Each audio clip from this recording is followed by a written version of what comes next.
You did a master's in physiotherapy and went on to complete your PhD.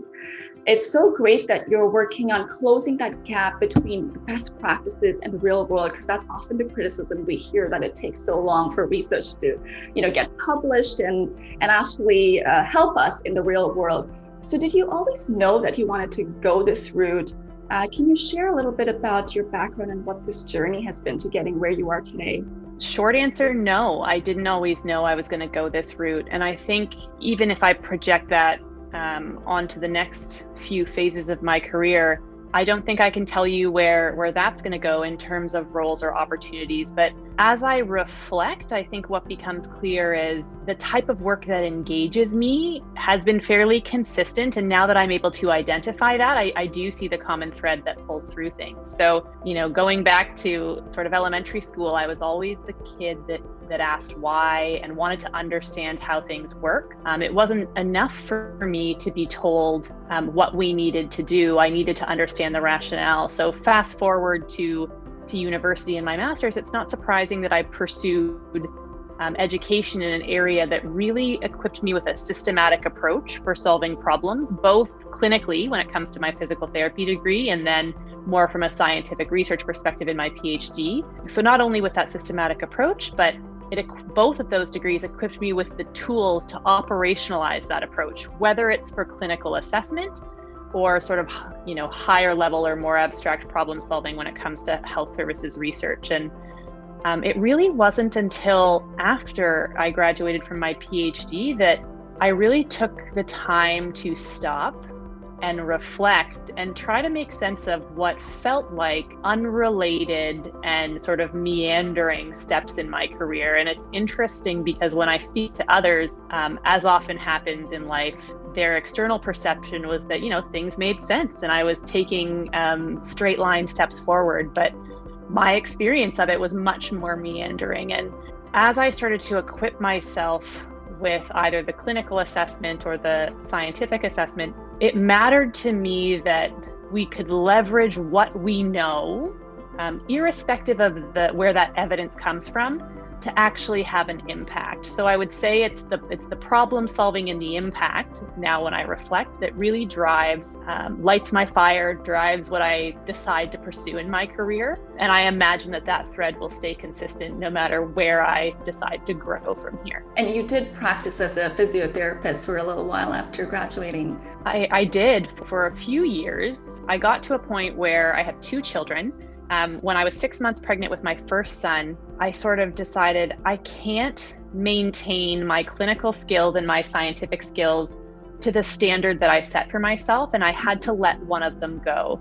And for me, I let the clinical sort of part of my life close in terms of practicing, because often what we say as healthcare providers is, would you trust your healthcare provider to take care of your mother or your brother or your children? And I sit with my family members that anyone who came to me seeking out that kind of guidance, I had strong recommendations for somewhere for them to go. And I felt like, given my sort of training as a whole, I could better advocate for healthcare providers through my scientific work, bringing that lens to bear at a health system level. So there are definitely days where I miss that sort of patient or client contact. But one of the things I think we need to accept throughout our careers is that we can't do all of the things. And when you can come to peace with why you're making the decisions you're making and what you're leaving behind, then it helps you feel more fulfilled and more satisfied with where you are currently.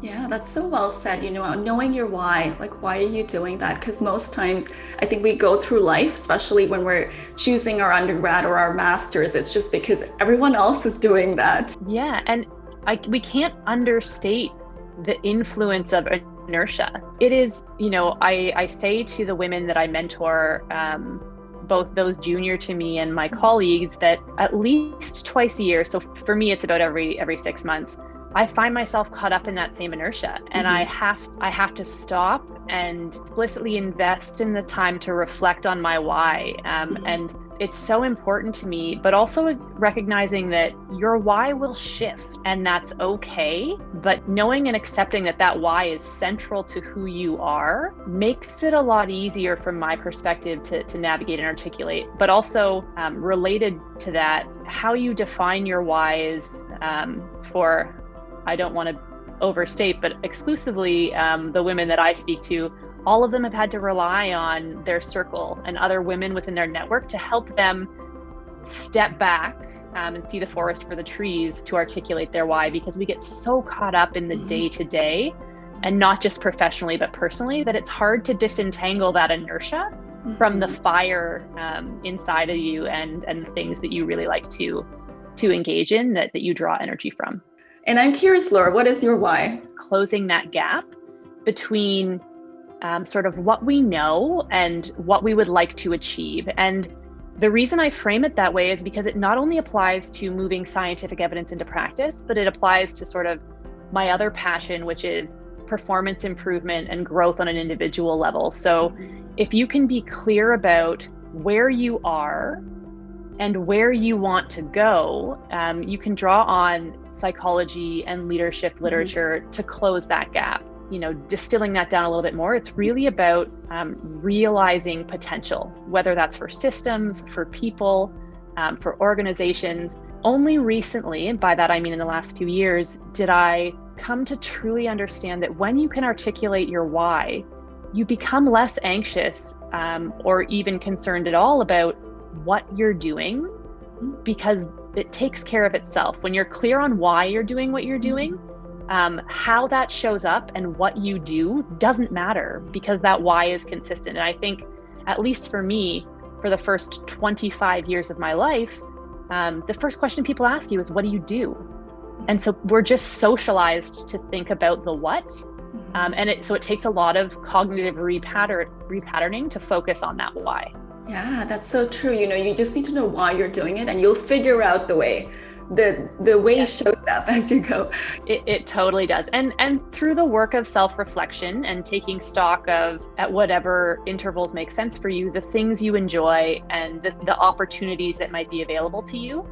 But it really does become a reinforcing habit once you get used to and buy into that process.